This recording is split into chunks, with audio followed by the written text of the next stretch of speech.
When people say, "I'm okay," or "I'm tired," they're rarely talking about sleep, and they're rarely actually okay.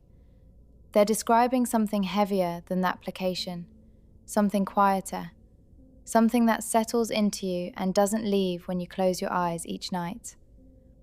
It's a kind of exhaustion that comes from a long stretch of days, the kind that comes from carrying yourself through life while constantly adjusting who you are for the world around you. Because somewhere along the way, "How are you?" stopped being a real question. It became a formality, a social reflex, a sound people make while already moving on. And we learned that answering honestly doesn't fit into the rhythm of things. It slows the conversation down. It makes people uncomfortable. It asks for a level of presence most people don't have the energy or willingness to give. So many times we will say, "I'm tired." It's the safest answer. It doesn't require explanation. It doesn't ask anyone else to sit with us for too long. But what we usually mean is something closer to this. I'm tired of expectations. I'm tired of being productive just to justify my existence. I'm tired of being measured by what I give instead of who I am. I'm tired of having to explain myself to people who aren't really listening. We wake up already bracing for the day. Before we've even gotten out of the bed, there's a quiet mental checklist running in the background. What needs to be done? Who needs something from us? Which version of ourselves we'll need to put on in order to get through it all for another day? Who will I be? The competent one, the agreeable one, the smiling one, the calm one, the version that doesn't ask for too much. We never choose to be the true person no one sees, because it's not safe to be that version of ourselves anymore. And after a while, we even tend to forget there's another version underneath them all. That constant editing, that internal negotiation of who we're allowed to be, takes energy most people never see. It's why rest doesn't help. It's why sleep doesn't touch it. It's why even joy can feel muted sometimes. Because the exhaustion isn't physical, it's existential. It's the exhaustion of existing in a world that feels perpetually demanding, a world that moves fast, speaks loudly, and rarely pauses long enough to notice the people being worn down by the reality around them. And the hardest part? Even when someone genuinely asks how we're doing, many of us don't know how to respond anymore, even if someone actually cared for the real answer. We've spent so long simplifying ourselves for others that we've lost the language for our own inner lives. So we default to the word that holds everything without revealing anything. I'm tired. And we hope, quietly, that someone hears what we're really saying beneath it. This is Z and Cruz, and this week's episode is called The Tiredness of Being. Somewhere along the way, being yourself stopped feeling neutral. It started to feel risky. Not because you changed, but because the world did. Expectations crept in quietly. Be more successful, be more agreeable, be easier to deal with, be less complicated, be grateful, be productive, be resilient. Be quiet about the parts of yourself that don't fit neatly into conversation. So we adapted, not all at once, not consciously. We learned which parts of ourselves were welcomed and which parts made people uncomfortable. We learned when to speak, when to soften our opinions, when to laugh things off, when to hide our disappointment, when to pretend something didn't hurt as much as it did. And slowly, without realizing it, we started building versions of ourselves for different rooms. A version for work, a version for family, a version for friends, a version for strangers, a version for social spaces where honesty feels like a liability. But none of these versions are fake. That's the important part. They're protective shields. They exist because experience taught us that showing too much of who we are, too early, too honestly, too openly, often comes with consequences: misunderstanding, judgment, dismissal, distance, or simply loneliness. You're constantly monitoring how you're being perceived. You're watching reactions, reading the room, adjusting your tone, shrinking or expanding depending on what feels safest in that moment. And the world rarely notices this labor. It doesn't see the energy it takes to remain composed, to remain likable, to remain acceptable. It just sees the final version you present and assumes that version costs you nothing. That's part of why no one really knows anyone else anymore. Not deeply, not fully. Because we don't meet as our whole selves. We meet as curated selves, filtered selves, versions that have already passed through layers of self-protection before they ever reach another person. And over time, this creates a quiet loneliness, not the kind that comes from being alone, but the kind that comes from being surrounded by people who only know the surface you. You can be in a room full of conversation and still feel invisible.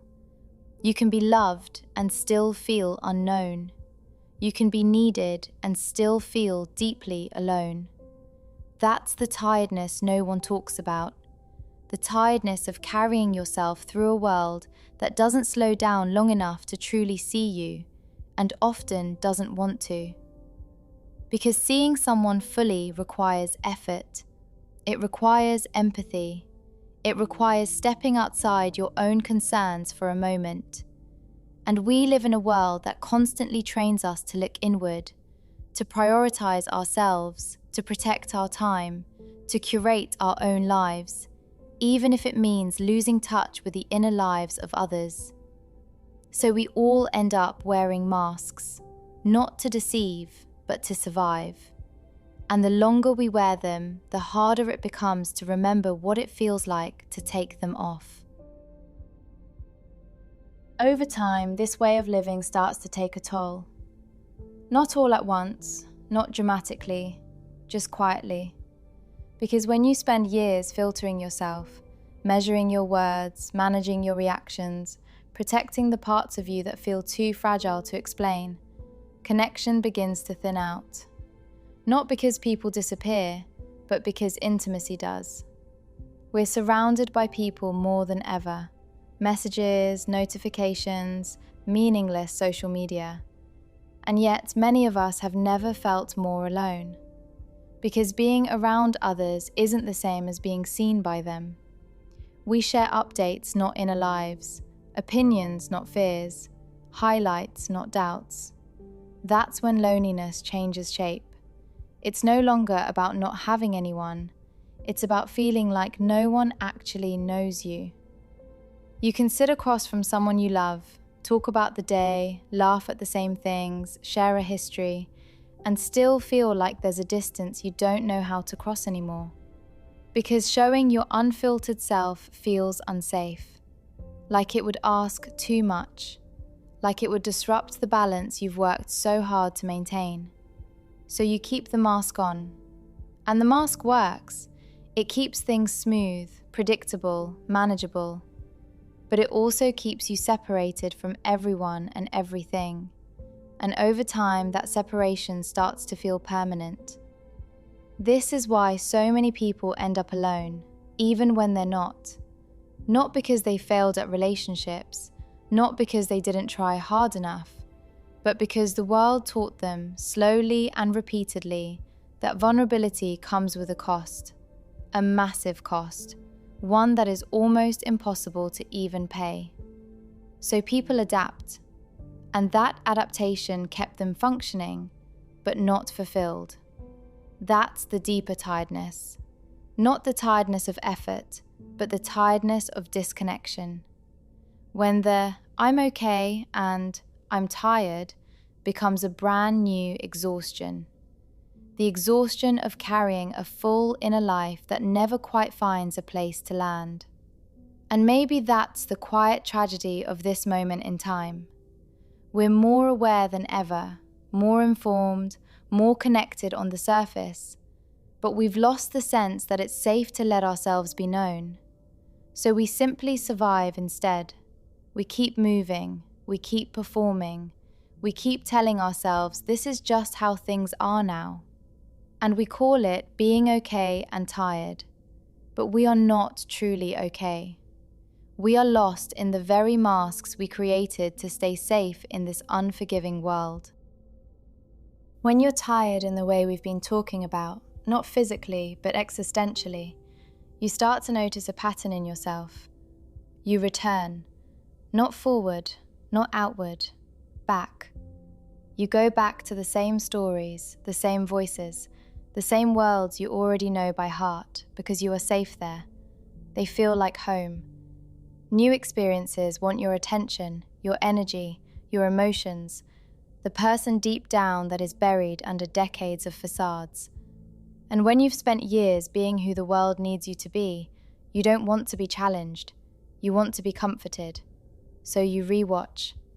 You return to the matrix, not for the action, but for that first quiet ache, the feeling that something about the world is wrong, and the relief of hearing someone finally say it out loud.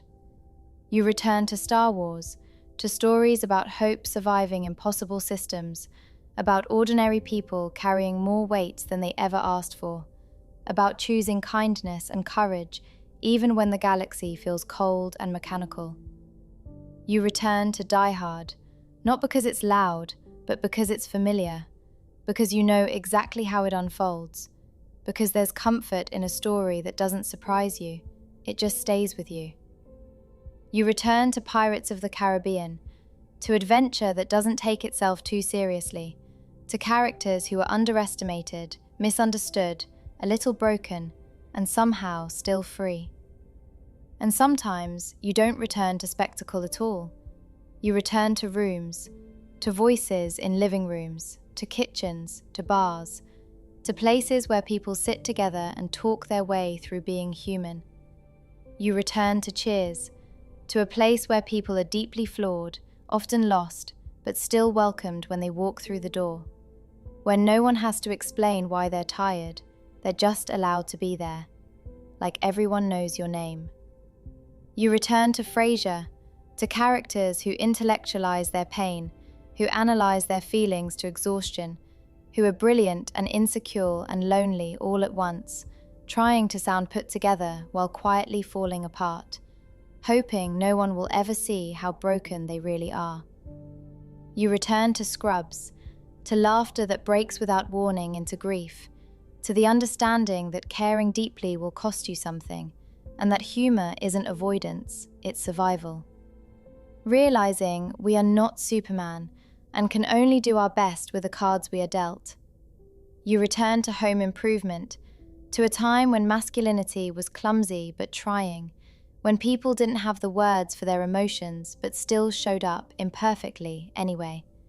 Having a large heart, but not knowing how to show that to anyone. And sometimes you go back even further, to The Sound of Music, to Mary Poppins, to stories where joy wasn't ironic, where kindness wasn't naive, where the world still felt safe enough to sing in. None of these stories demand anything from you. They don't need you to explain yourself. They don't ask you to perform. They don't require you to be okay. They just let you sit there, tired, quiet, human, and exist. And maybe that's why we return to them over and over again. Because when you're exhausted from pretending, familiar stories become a form of rest. They remind us of who we were before the world taught us to edit ourselves, before being honest felt dangerous, before I'm fine became a reflex instead of the truth. Rewatching isn't regression, it's repair. It's the soul saying, I need somewhere safe to land for a while. And maybe if we allow ourselves enough of those moments, enough gentleness, enough return to a comfort place, someday we'll find our way back to a version of ourselves where peace fills us, where joy doesn't feel distant, where happiness doesn't feel like something we have to earn. Maybe the tiredness of being will finally fade away, the masks all falling to infinity, and we can finally be ourselves without fear or judgment or sadness. But not yet, because the hardest part of being okay isn't the world. It's sitting alone with who we are when there's no one left to perform for. It's learning how to face ourselves without flinching, without distraction, without pretending. Because in the end, we are the one we have been running from. And maybe that's why the words catch in our throats when the world asks how we're doing. So someday, when we finally learn how to be at peace with a person looking back at us, we'll be able to say, I am okay, and truly mean it.